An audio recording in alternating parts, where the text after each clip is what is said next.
Hello everybody, it's Peter McLaughlin with BlueSky Hypnosis, and today we're talking about past life regression for beginners. I'm here to answer questions. So as I said in my last live feed that I did, I love it when you ask questions because it really makes this thing more of a communication, more of a conversation, and less of just like a lecture. And a lot of times people ask questions that I hadn't really been considering talking about that topic on that day, or they'll raise something that I'd never really considered before. And it makes it way more interesting for me and probably for everybody who's listening. So I see that people have signed on already. Christina Keeter, thank you. Janice Winslow, Jade Bell. Jade, you were here last time. You asked some great questions. Thanks for coming back. So let's start with a quote. And I'm just gonna pull that up on the screen here. It's by Ralph Waldo Emerson. And this quote, let me see if I get this other stuff out of the way. It is the secret of the world that all things subsist and do not die, but only retire a little from sight and afterwards return again. Nothing is dead. Men feign themselves dead and endure mock funerals. I love that line. And there they stand looking out the window, sound and well, in some strange new disguise. So before we talk about exactly what past life regression is, I think we almost have to understand who we are, who you are. So when I look at you, I don't see just a physical body. I don't see a name. I don't see your social security number or where you live or what your job is or the clothes that you're wearing. Yeah, all of those things occur to me because I'm human. But who you really are, have you ever considered that? In my opinion, you are pure living spirit, pure consciousness. You have always existed and you will always exist. This is why you can travel from lifetime to lifetime. I think this is why Ralph Waldo Emerson wrote these words. Because when we say someone is dead, what we're really saying is that their body isn't moving anymore. They're not breathing. They have no heartbeat. They have no brain waves. And if you look into the science of NDE, near-death experience, it's absolutely fascinating. How many hundreds of thousands of people, if not millions of people, have this experience where they're on an operating table or they're in an ER, hooked up to machines, they have no brain waves, they have no heartbeat. Science and medicine says they're dead at that moment. And after 30 seconds or 30 minutes or an hour, that person is revived.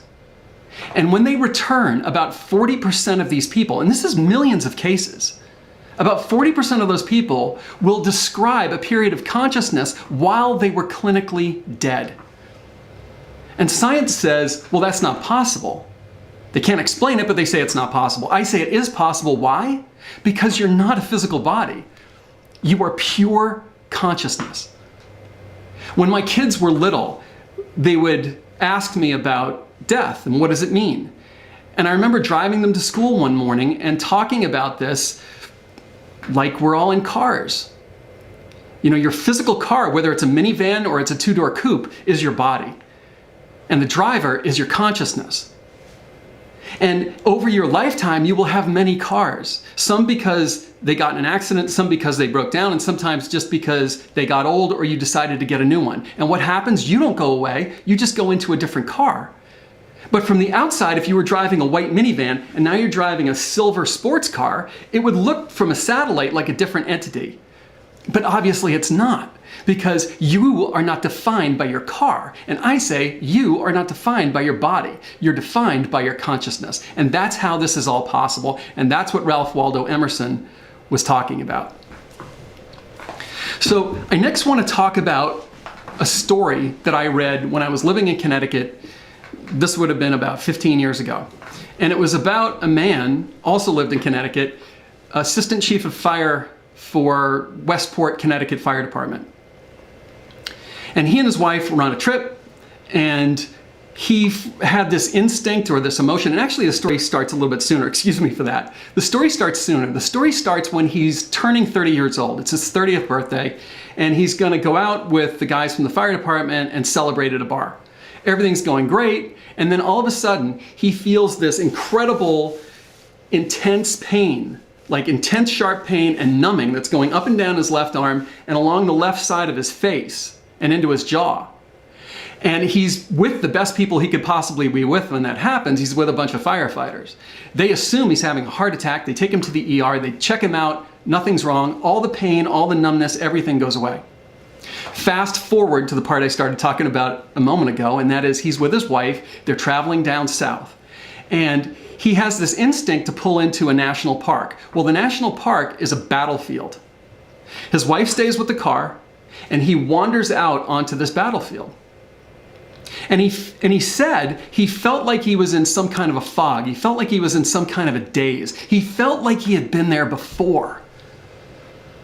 And he wanders over to this one part of the battlefield that he later learns is called the sunken road. And he stands in this one place in the sunken road, and when he does, he's overcome with the same numbness and pain on the left side of his face and all the way down his left arm. And then he begins sobbing. This is a 30-year-old firefighter. I've been a volunteer fireman for 15 years, both in Connecticut and in New York State. And I can tell you that it doesn't typically attract touchy-feely people. In fact, in that world, crying openly isn't exactly encouraged. He doesn't understand what's happening to him. He recovers himself, the pain fades and goes away, and he goes back to his wife, his car. He kind of forgets about everything else. And years later, he's reading a book about the American Civil War. He reads about the sunken road, where an intense battle occurred. And he learns about this Confederate general named John B. Gordon. And he said, when I looked at the picture of John B. Gordon, I felt like I was looking at myself. And he learns that John B. Gordon was in command of Confederate forces at the sunken road in an intense part of this battle, where lots and lots of his soldiers were killed. And John B. Gordon was shot 4 or 5 times, left side of the face and all the way up and down his left arm and his left side. And John B. Gordon was 30 years old on that day when the battle occurred.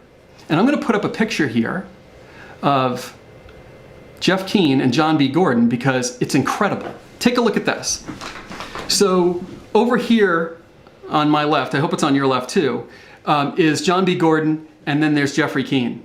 The really wild part, the part that really blew my mind, is that he looked at John B. Gordon's second in command on that day, this man named Cadmus Wilcox, and you can see the picture of him there in uniform. Well, the guy right next to Cadmus Wilcox is a guy named Wayne Zaletta. Wayne Zaletta was another firefighter in Jeff Keene's fire department in Westport, Connecticut. I mean, there may have been 30, 40 firefighters total, and we're supposed to believe, really? Something's going on here. What is going on?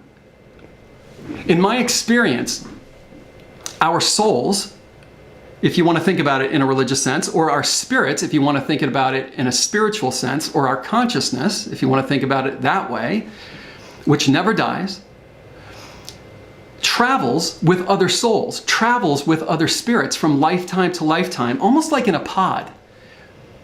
And my understanding from reading books and my understanding from doing this work one-on-one with people for the last 14 years is that that pod could be 15 to 20 people.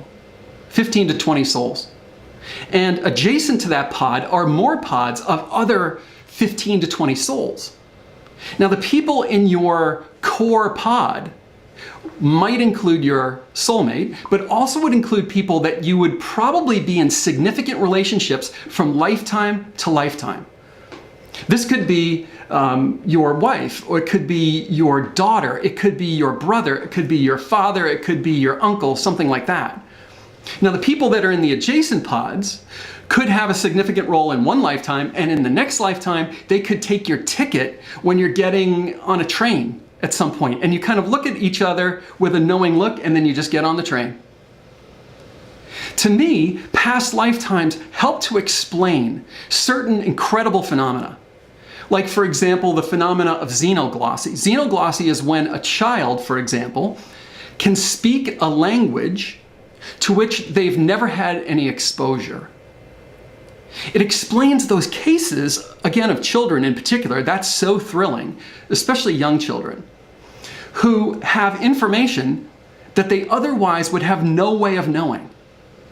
There was a case a few years back, some of you may have read about it, where there was a very young boy who described being an actor in Hollywood before Hollywood was filming movies with sound.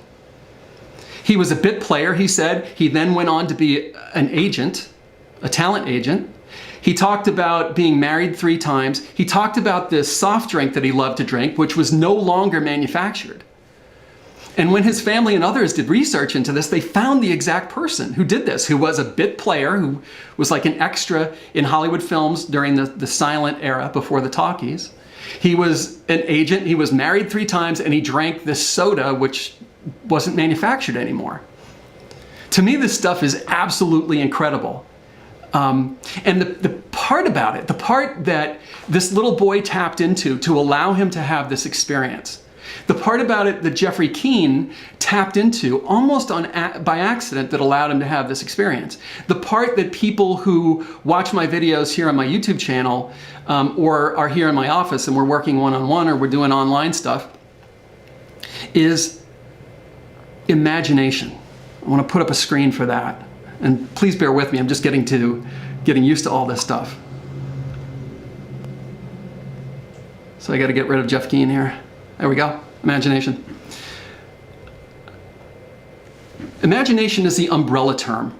Underneath imagination, this is just my definition, underneath imagination would become inspiration, insight, epiphany, creativity. Yeah? This is what makes us human. You know, we live at a time when robots are doing more and more of what humans used to do, kind of the drudgery work. But the part that humans haven't been able to figure out how to program a computer for yet is the creative part. You know, the only reason that you and I can connect with each other, even though you're in Omaha or you're in Tokyo and I'm in upstate New York, is through technology. Well, why does technology exist? How is that possible? It's through imagination. Someone had to imagine it before it could become a reality. And I say, you and I live in a society that's actually hostile to your imagination. And that's demonstrated through things like, it's all in your head. It's only a dream. It's just your imagination.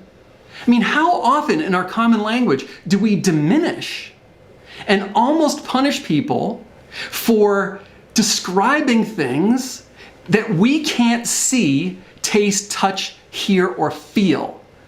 And yet, the camera, the internet, the microphone, the computer, which makes this all possible, would not be possible if it hadn't been for people imagining it to be so, and then drawing it into the physical plane.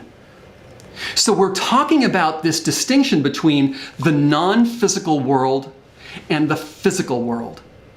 And you and I, through our consciousness, travel between those. And it's almost like there's this very gossamer thin silk that sits between you and everything. And every so often, usually by accident, that silk, that curtain parts, and you enter or you get a view or a window into what I would call the quantum field, where everything resides. Now, how would you do that? Why would this happen? Well, you could have a fever. You could be sleeping and have what we call a dream. You could be a child who hasn't learned yet what isn't possible, and so you don't suppress your imagination. You allow it to flourish. You could be on some kind of hallucinogenic drug like ayahuasca or LSD. You could be doing something like hypnosis. Hypnosis helps you move to a state of consciousness that you aren't normally in during your waking day. Now, you go in and out of this state all the time, right? So a quote-unquote normal, I don't like using that word normal anymore, but your waking state of consciousness would be called a beta state of consciousness. When that begins to shift, you move into, say, an alpha state of consciousness, or a theta state of consciousness as you go deeper, as your brain waves slow down, or even a delta state of consciousness when you go to sleep. And hypnosis brings people on purpose into an alpha state of consciousness. And you don't need a hypnotist to get into an alpha state of consciousness. You do this all the time. People driving their cars will explain, oh yeah, I was driving and all of a sudden I pulled into my driveway and I couldn't remember driving the last 10 miles. Why? Because you were focused on something that's going on in your life. Maybe a movie you saw last night, or a dispute or an argument you're having with your significant other. And when you pulled into the driveway, you couldn't remember it. Why? Because your consciousness moved into this very tight band, almost like a laser beam, and everything outside that consciousness, like the act of driving or the colors of people, walking along the side of the street, suddenly wasn't available to you because you were in this tight level of consciousness. That is what hypnosis is. And when you enter that kind of state of consciousness, that gossamer thin curtain parts, and now you have access to everything, including your past lifetimes. Now, one of the things that I wrote about in the little teaser that was advertising this was, what are some blocks that prevent people from having a past life experience?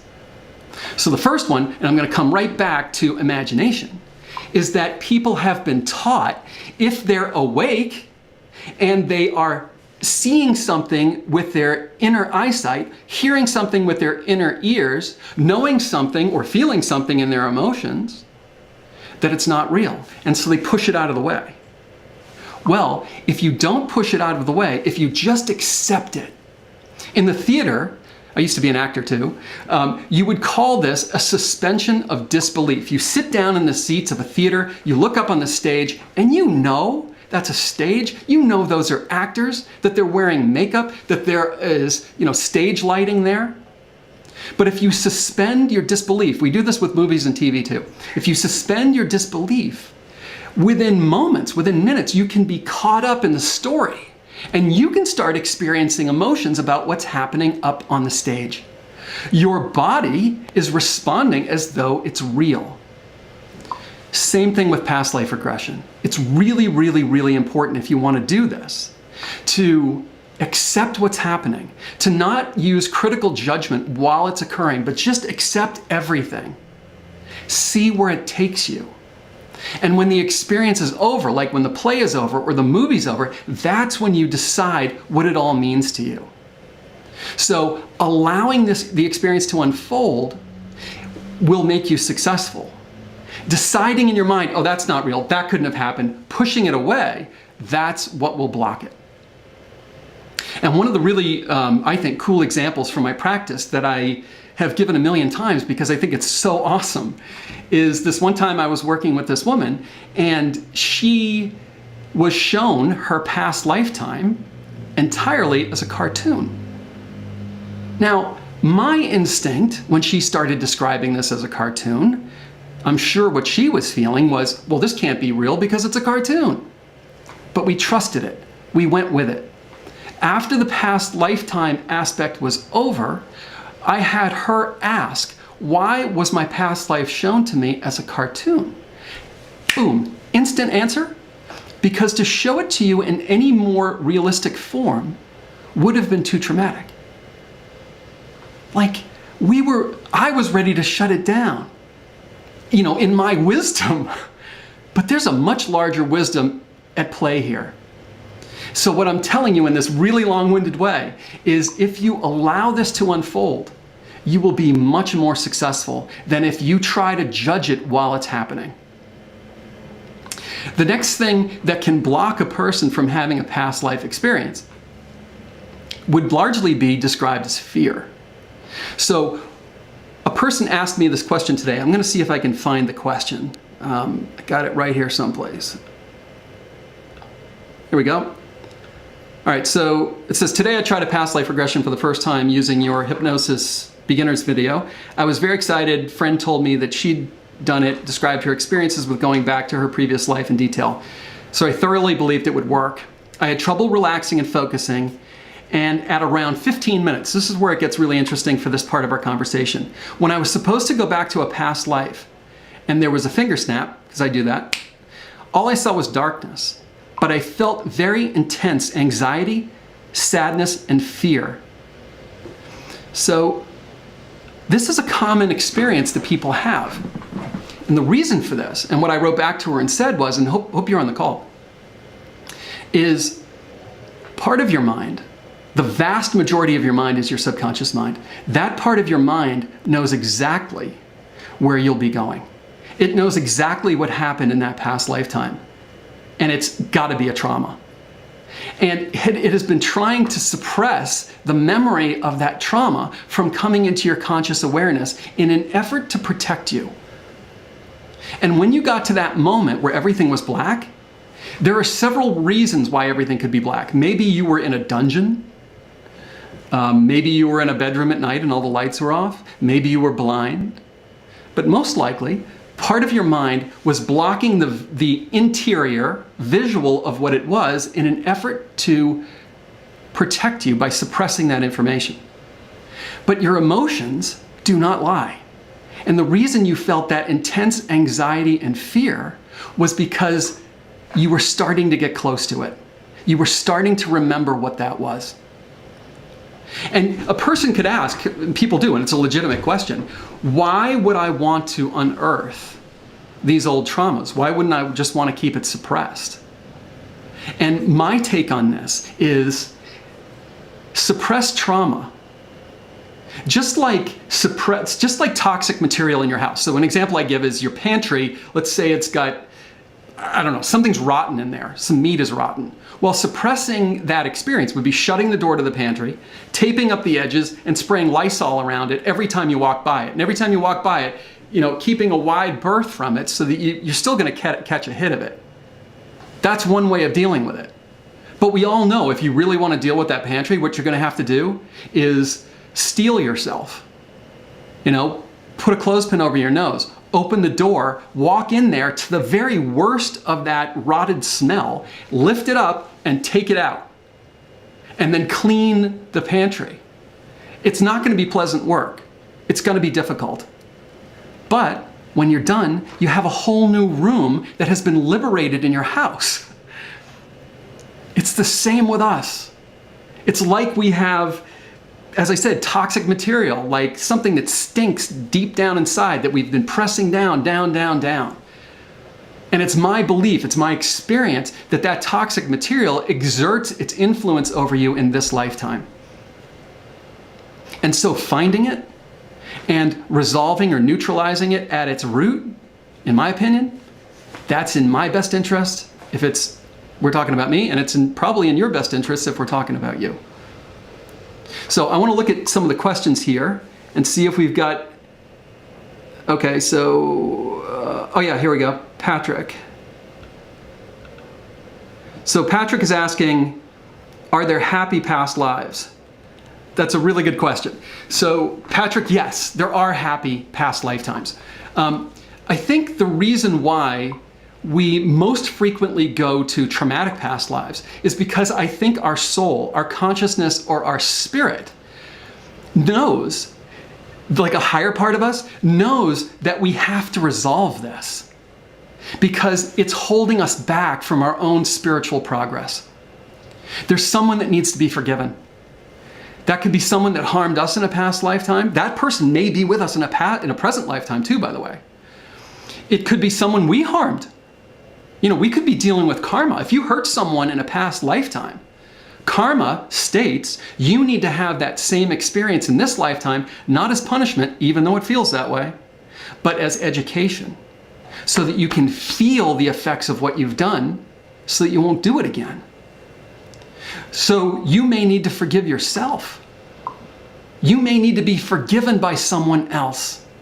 And those loose ends, if you will, can't go on forever. And they exert their impact, they exert their force over us. So, a happy past lifetime? Absolutely. And there are some times when that's what I will instruct a client to do. I'll have them go back to a happy past lifetime. Or think of it as this, an empowered past lifetime.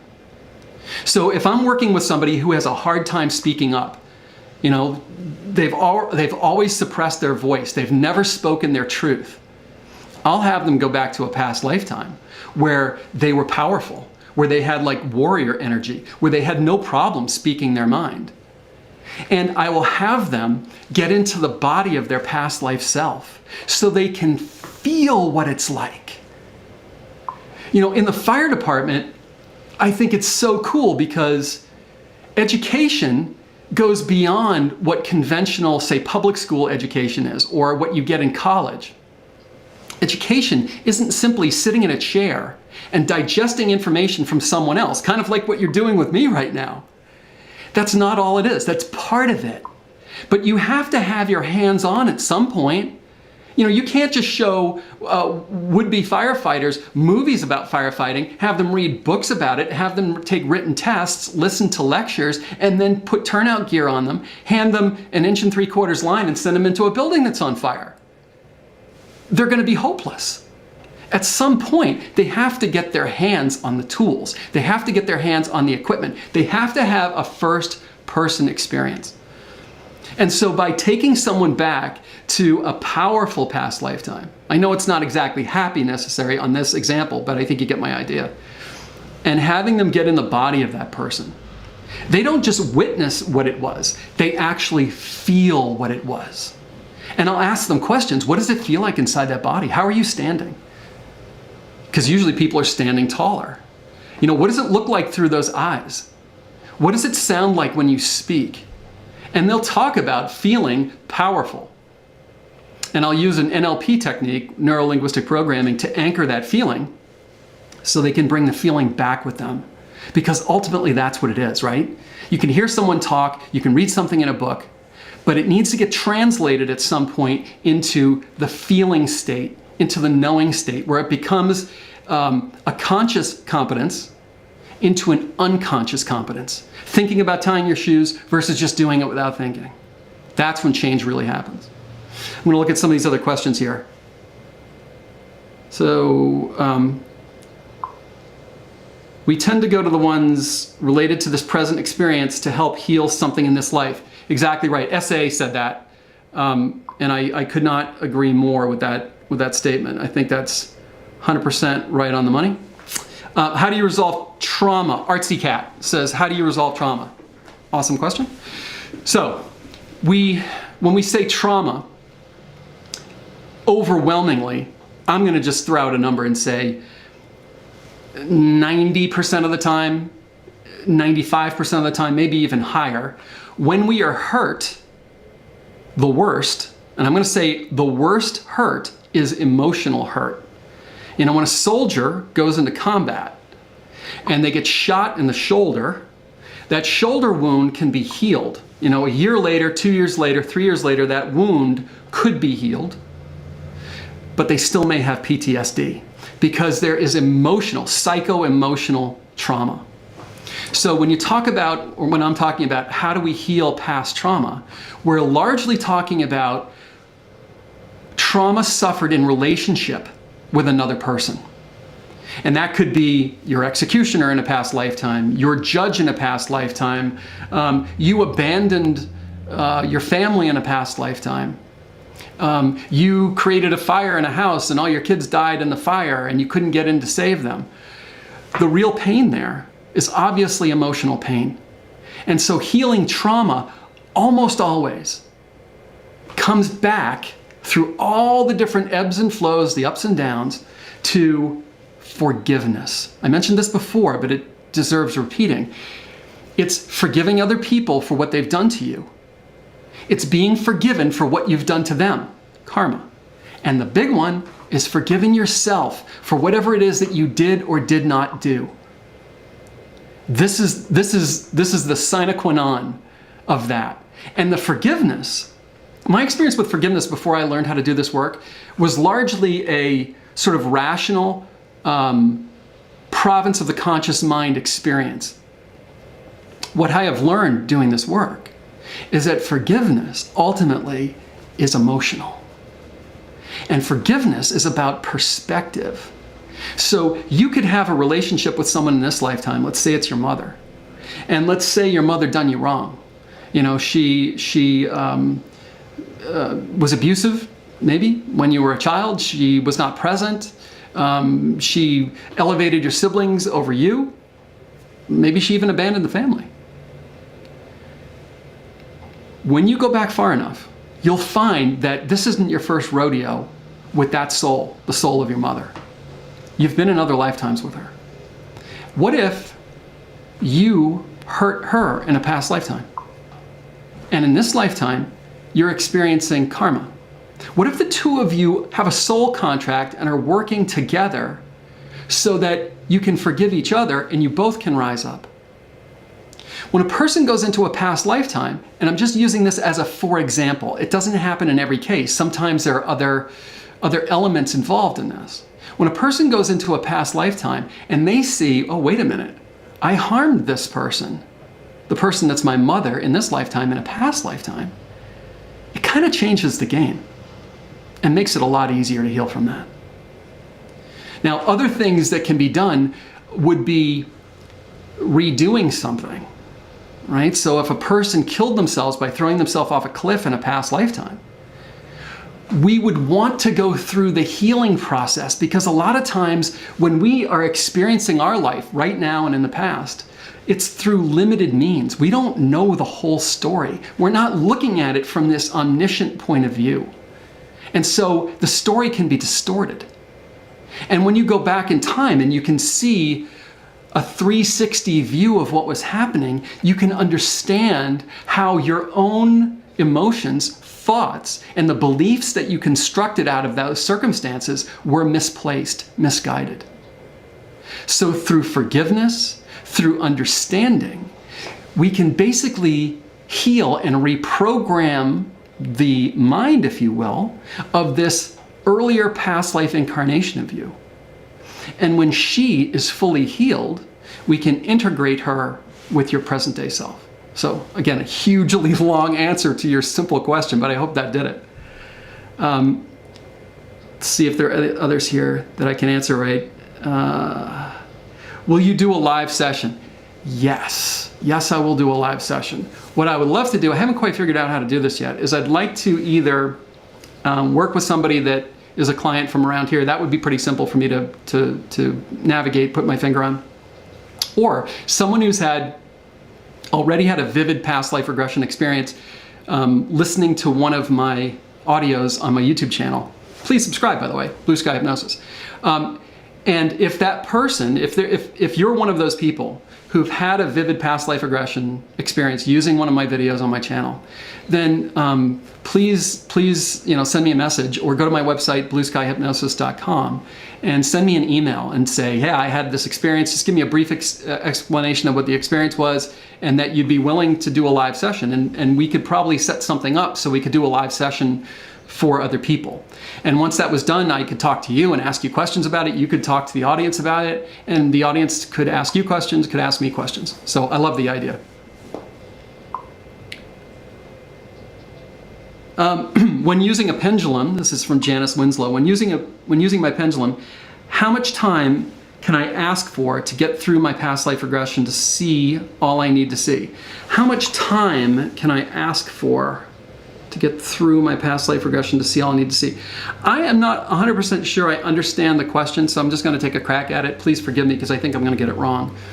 I don't think time would be a necessary factor that would disrupt you. A past life regression session, normally for me, different people vary, but for me, I need at least 90 minutes to do the whole thing. And that's pretty tight. That's if everything's working really well. More like 2 hours. When you're doing it on your own, my kind of soup to nuts YouTube channel virtual sessions might run 45 minutes. They might run an hour or so. That's enough time. So, if you need a specific amount of time, then say 90 minutes. That should be more than enough time to handle that. And let's see. So, okay. So one of the things I promised that I was going to answer was, are there dangers to doing past life regression? Some people have a lot of fear about doing this. And I think one of the fears is with hypnosis. We talked about that before. It's a very natural state. You go in and out of it all the time on your own or by watching television. Because when you watch TV, you go into a hypnotic state. That's why we say zoning out in front of the TV. So The worst that can happen with hypnosis is that you actually fall asleep and then you wake up normally. You can't get stuck in hypnosis.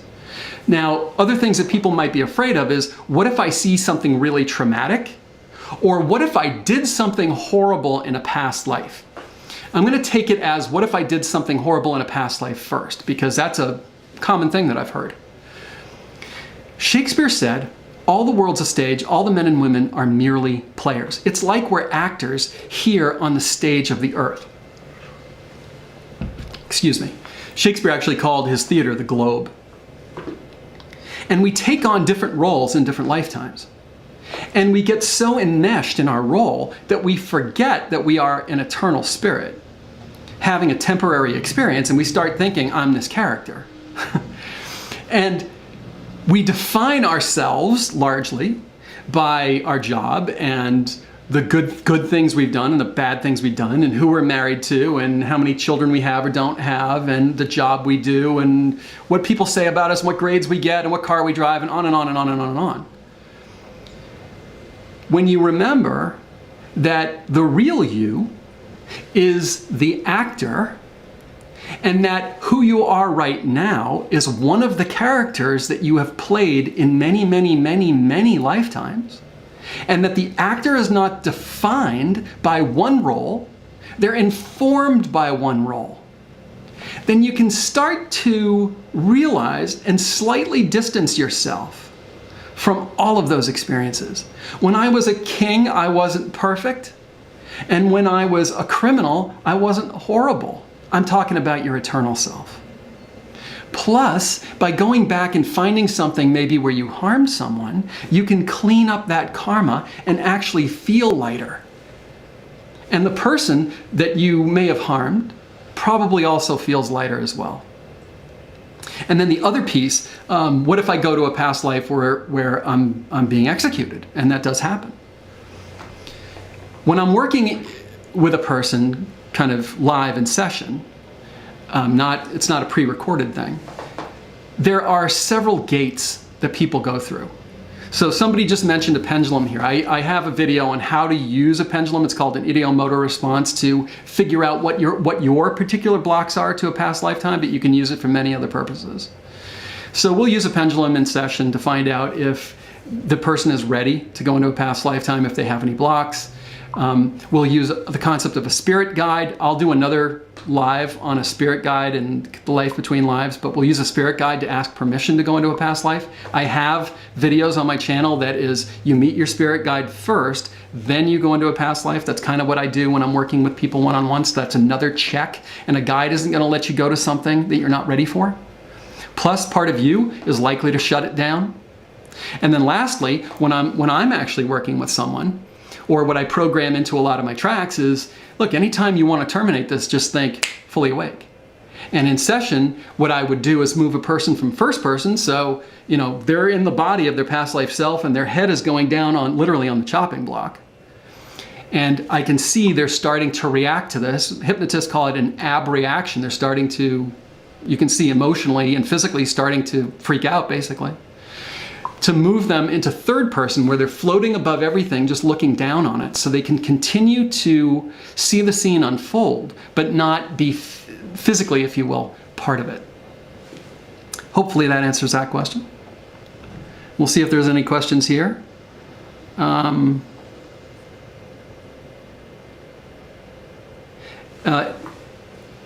Flam. So maybe I can put this, pop this in. Almost had it. Okay. SD Flam. So if we are in a painful relationship, should we stay in it to learn the lessons, or should we leave it so we shouldn't live a life full of hurt and pain? Okay, great question. Awesome question. So I wouldn't tell you to stay in the relationship or not. That's definitely not my bailiwick. You'd need to talk to your friends, your family, your counselor, whomever, who could advise you with that. But what I would say is that when you experience pain of any kind, whether it's pain in your toe from a splinter, or it's pain in your heart from a relationship, that it's really important. And remember, don't do anything where you're going to be in danger, right? It's really important to figure out what is the root of this pain? So if I have that splinter in my toe when I wake up in the morning and I take a step and I go, ouch, that hurts. I guess one option is to get drunk so I don't feel the pain, or to take other kinds of painkillers so I don't feel the pain, or to use a cane or a crutch so I don't have to put much pressure on that toe. But doesn't it make more sense to sit down and to lift my foot up where I can see it and see what's going on there? And here's the other part of this analogy that I actually like. If you see that there's a splinter in there, you know what you have to do. And you know it's going to hurt more to get a sterilized needle and a pair of tweezers and pull that splinter out. You're going to have to dig it out, and that's going to hurt more than leaving it in. And this kind of gets to, why should I go back into a past lifetime and deal with an old trauma? It's basically like a splinter in your mind or a splinter in your heart. You can leave it there, but it's going to have a low level of problem ongoing. If you investigate it, you find out what is the root of this problem, and you dig it out, you pull out that foreign material, then it allows the underlying wound to heal. So if you're in a difficult or toxic relationship, and I'll do another live on relationships, you must, if this is like a significant other thing, you must have chosen this person out of a lot of fish in the sea. You didn't choose them consciously, you chose them subconsciously, because that's how we work. Well, what is the actual origin of your relationship with this person? Is this the first lifetime you've ever lived together? Have you ever lived former lifetimes with them? Do you have any kind of soul contract that's going on between the two of you? And what is it about you that caused you to choose them? These are the things that I would want to know, whether you stayed in that relationship or you didn't. And I would want to follow it all the way through to find the root and then engage in forgiveness. Hope that answers your question. So Paris Black. Okay, so it's like that movie Groundhog Day with Bill Murray. You keep doing it till you get it right. Exactly. I couldn't have said it better myself. Yeah, Groundhog Day in that sense is a spiritual movie. You know, ideally, schools don't really work this way anymore, but ideally, if you don't learn everything you were supposed to learn in the 3rd grade, you just repeat it. And you repeat it again and again and again until you get it. Once you get it, you move on. And in a spiritual sense, there's no harm, no foul, no shame with repeating lifetimes. Spiritual advancement is when we resist less, we blame people less, we take more responsibility, we recognize who we really are. We find the source and the roots of our trouble. We fill our mind with the beliefs, the thoughts, the words, and the images that we want to be. That's when we change, and change much more rapidly. So great question. Another thing I said I was going to answer was, what is a past life like? What's it like to experience a past lifetime?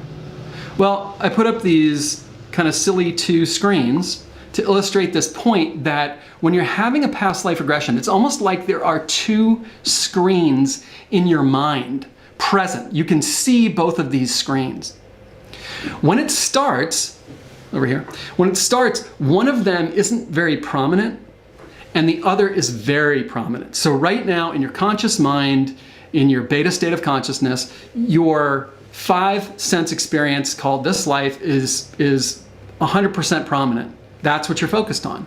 When you go to sleep at night, when you go into hypnosis, when you start having a past life regression experience, a second screen presents itself. And at first, that second screen may be 5% of your focus.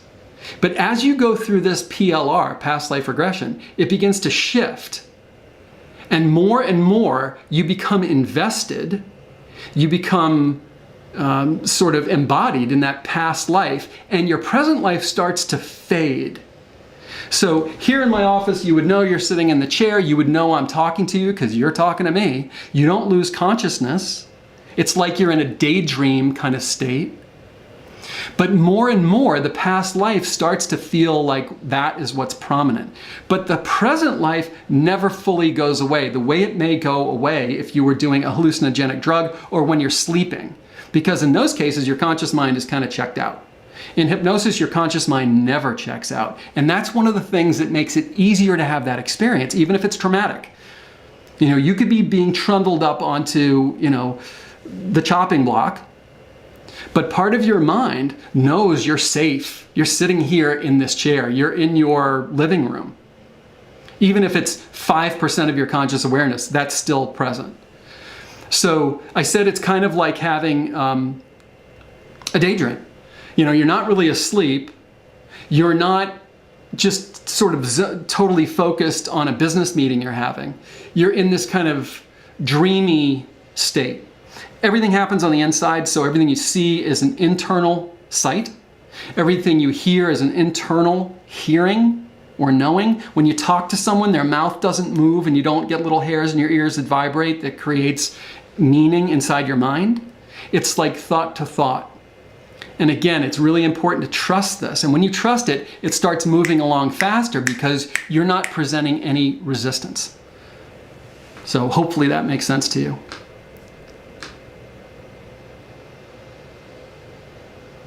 Here's a question from Planita. Is forgiveness enough to end the effects of trauma? I can't say yes to that because there may be several strands that lead into whatever effects you're talking about. So, you know, disclaimer here, make sure if you're having anything physical going on, you go see your doctor. Anything psychological going on, you go see your psychiatrist or psychotherapist. But it depends on what we're talking about. So let's say you're talking about migraine headaches.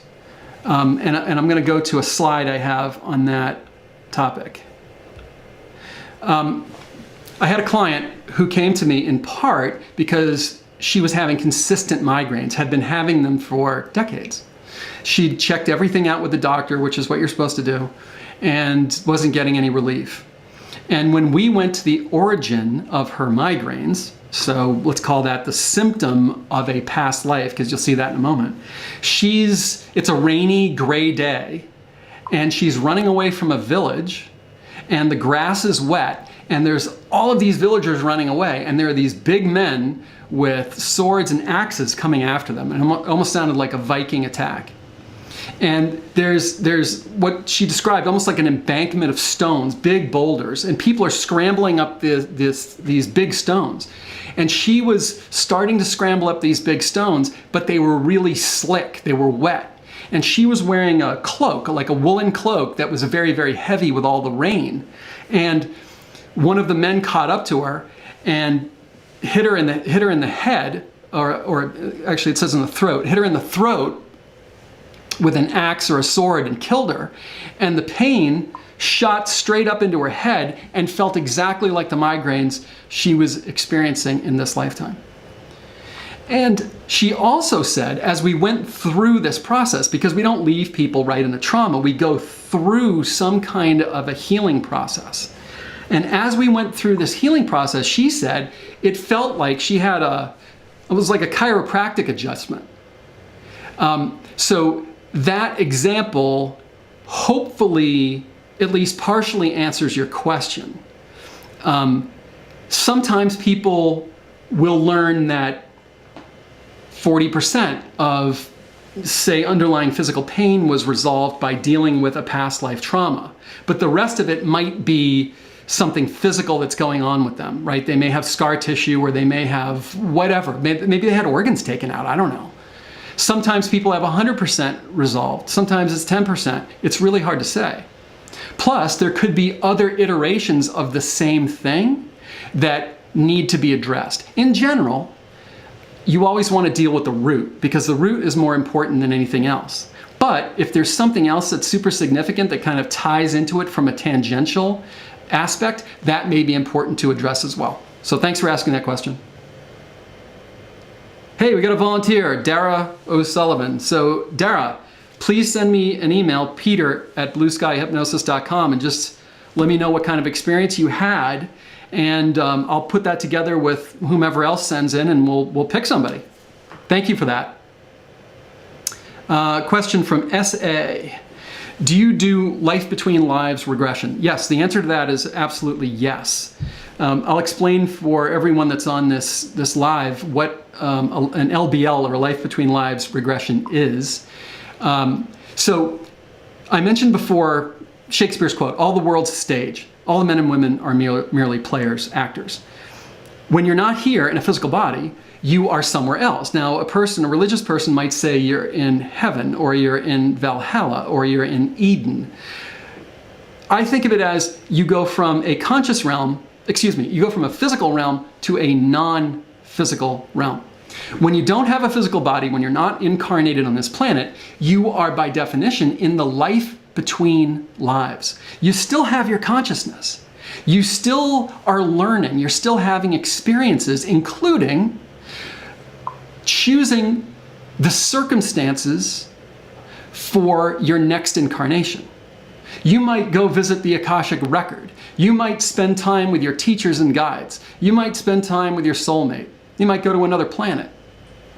So yes, I absolutely do Life Between Lives regression. In fact, every one of my sessions is almost a hybrid, because I always start with spirit guide in a sacred space, all happening in the person's mind. So a spirit guide is a representative of the Life Between Lives. And then from there, by having the client ask spirit guide, did my problem begin in a past life? If we get yes, we ask for permission. If we get yes, we have the spirit guide show the client the relevant scenes from that past lifetime. When we've explored everything there is to explore about that past lifetime, we come back to sacred space. That's where we do the healing. So answer to your question is absolutely yes.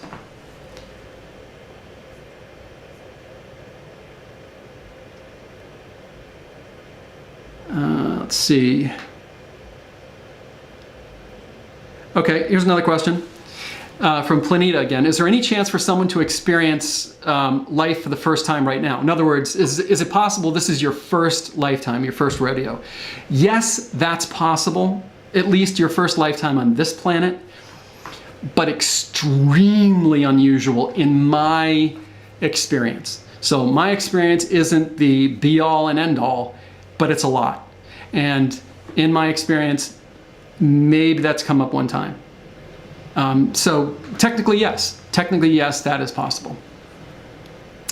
Okay, here's another Shakespeare quote. "Honey puffkins, there is no good or bad." I agree entirely. And through Hamlet in the play Hamlet, Shakespeare has his character say, "A thing is neither good nor bad, but thinking makes it so." Quick example, you have a horrible, terrible, rotten, ginormous breakup that breaks your heart when you're 25 years old. It's the worst thing that's ever happened to you. 10 years later, you're married to what feels like your soulmate, the love of your life. You've got 2 beautiful children, and you look at them and you think, none of this would have been possible if she hadn't broken up with me when I was 25 years old and my heart was broken. How can you now call that breakup something bad if it led to this? Remember, we're always dealing with a limited perspective. And I think, personally, the more one can let go of judgment, the easier it is to forgive, the less resistance you put up, and the faster you move through things. This is extremely hard for us as humans, but it is an important philosophy, so thank you for bringing that up.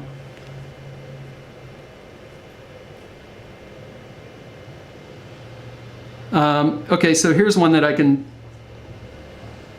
a question I can sort of plug myself. Rupa says, "Can I experience past life regression? How? Can you guide me?" So a couple ways. One way is you could go onto my YouTube channel where there are free past life regression videos that basically guide you through in a generic sense, because I don't know who you are. I don't know what's happening. It has to be designed for literally hundreds of thousands of people. The other way is we could do the session online, or you could fly here. So thanks for the question. Okay, here's one. It's plenty. I'm afraid to do this alone in my home with those videos. Yeah, I mean, that's totally reasonable. You know, totally fine, totally reasonable. You might look at my video on pendulum, how to use a pendulum. You can start with that. You can say, is it in my highest and best interest to do a past life regression? If you get a yes to that, you can then say, would I be safe doing a past life regression? If you get a yes to that, maybe your confidence is starting to rise. And then you could do meet my spirit guide for beginners. Not trying to do a past life and spirit guide, just meet the spirit guide. That could mean it's a much easier, more gentle entry for you into that world. I want to give you guys, let's see, do I do that one?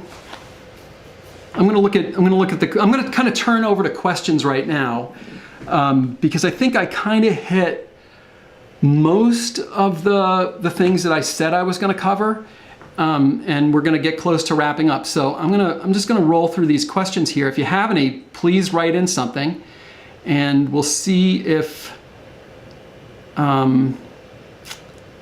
Buddy says energy never dies. 100% correct.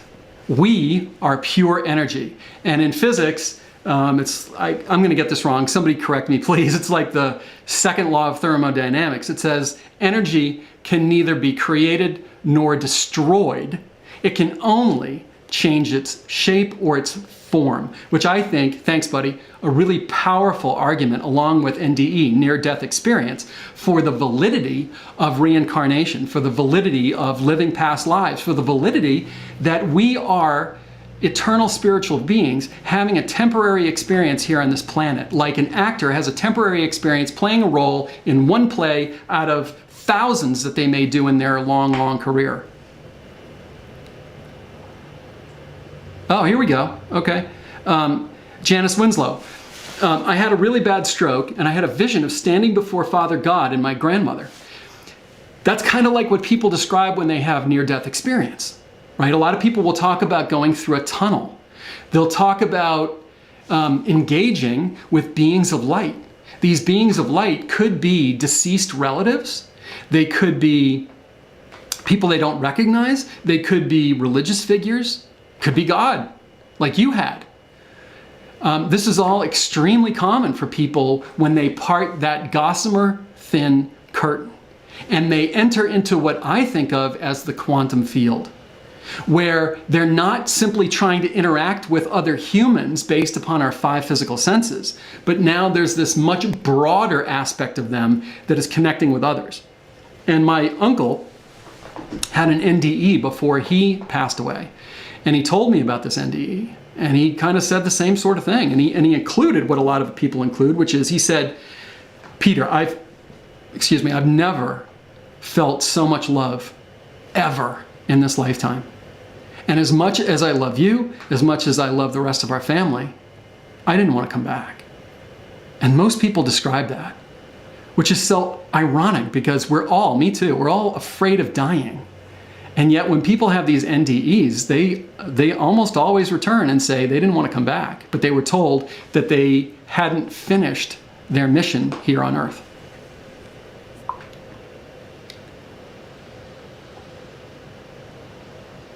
Just looking for some more questions. We'll get ready to wrap it up pretty soon, but I'll just see if there's anything else here that, can I connect with you on a one-on-one? Yes, just go to my website, BlueSkyHypnosis.com, and there's a whole booking thing there. You know, you could book a 20-minute free call, you could book a first session, whatever you want. Has anyone done an in-between lives regression? Yeah, we talked about that. Preach. Honey Puffkin says, preach. I just got to put that up there. And I'm going to hit I haven't done this before. This is the first time I'm doing this, but I want to test it out. So Honey Puffkin says, preach. Yes. It all worked. Thanks, honey. I have to go, but I hope you'll post this. Oh, okay. So yeah, this is going to live on my channel as, you know, as long as YouTube lets me stay on their channel. It'll be there. Here we go. Adrienne. I get vision in waking and sleeping hours, and often they come true. I'd like to develop that more. Okay, so if you were saying to me, I really like this game called tennis, and every time I go on a court and I hold a racket and I volley back and forth over the net with someone else, I get better and better at it. That's one of the secrets right there, is continue working on it. Working on it in this case would be going into an inner state, like a state of self-hypnosis or a state of meditation or a state of deep prayer, and and spending a little bit more time on the inner world as opposed to all your time, your conscious waking time, on the outer world. Now, you could also do a past life regression, for example, or meet your spirit guide, maybe even better, and ask the guide, did I have these spiritual gifts in a past lifetime? And if the answer is yes, go into that past lifetime, get into that body of your former self, and recognize how you were doing it. Communicate with your past life self and ask her, what do you want to teach me? Because it's almost like it's hidden or buried skills and knowledge.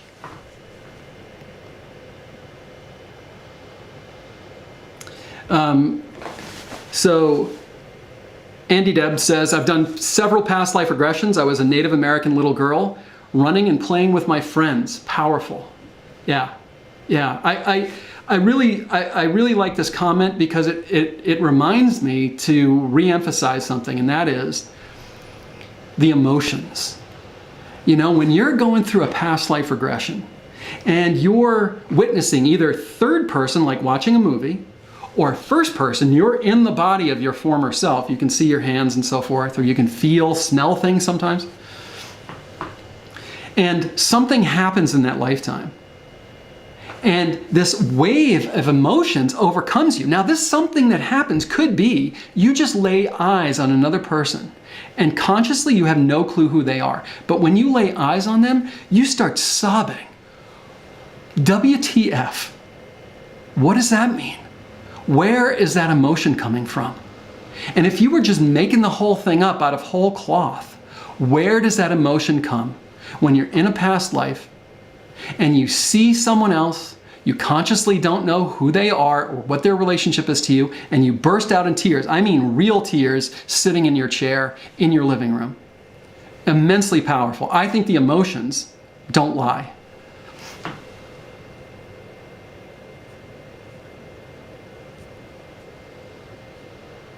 All right, I'm just going to see if there's maybe one more question here. If anyone else has a question, throw it in, and then we'll wrap it up. And before we wrap it up, let's just go this one last question here. Pianita, hi. Do past life traumas saved on our DNA? Are the traumas sort of encoded or recorded in the DNA? My answer to that question is a belief. Is it a belief? It's a very strong belief with some scientific backing. The answer is yes. That's my opinion on this. The scientific backing is a test was done where it sounds horrible, but they purposely traumatized mice. So they electroshocked, for example, a mouse while they exposed the mouse to something, a color or a smell, something like that. And then that mouse had a child mouse, and the child mouse had a grandchild mouse, and then they exposed the grandchild mouse to the same stimulus, in other words, the same color, the same smell, and that grandchild mouse behaved as though it had been shocked. So that to me is sort of clear proof that somehow that trauma is encoded, perhaps through the DNA, and sent down through the generations to the grandchild mouse. Now, is the grandchild mouse a reincarnated version of the first mouse? Possibly. Or is it simply some kind of an energetic signal that gets passed through? In either case, it seems to be yes. So I think what happens when we heal these old traumas is that we're kind of healing and clearing out the DNA. So, great question. Thank you to everyone who asked questions. Thank you to all of you who attended. Please be sure, if you haven't already, to subscribe to my channel. I got that fancy little button up there. Just go to BlueSkyHypnosis.com and subscribe. If you hit the bell notification icon, you'll get alerted to all new content that's coming out. Keep the questions coming, so if you watch this after the live broadcast, I do dip in from time to time to see the questions that have been asked and attempt to answer those to the best I can. And I'm going to do another Live at 5 next Friday. If you have suggestions of what topics you would like to see next Friday or the Friday after that or the Friday after that, please suggest them to me. This is really, really, really helpful to know what you are thinking. It allows me to meet you kind of where you are. So thank you very much, and we'll see you next Friday at 5. Bye.